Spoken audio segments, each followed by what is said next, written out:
டாக்காவோடு ஒப்பந்தம் செய்து சிஎல்டிஎஸ் நிறுவனம் 87 ஊழியர்களை பணியமர்த்தது.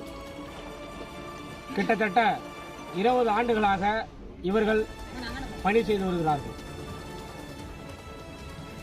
திடீரென்று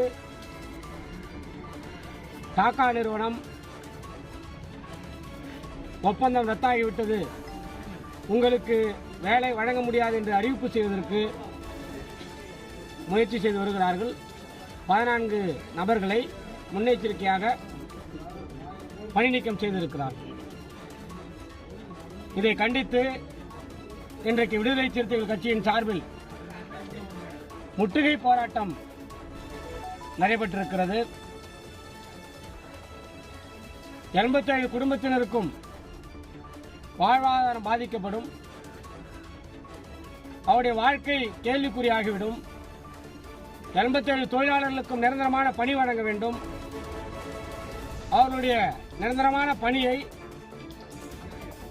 பேச்சுவார்த்தை மூலமாக அவர்களுடைய கோரிக்கையை ஏற்றுக்கொண்டு எழுத்துப்பூர்வமாக உறுதியளிக்க வேண்டும். டாக்கா நிறுவனம் என்எல்சியோடு சிஎல்டிஎஸ் நிறுவனத்தோடு நிலக்கரி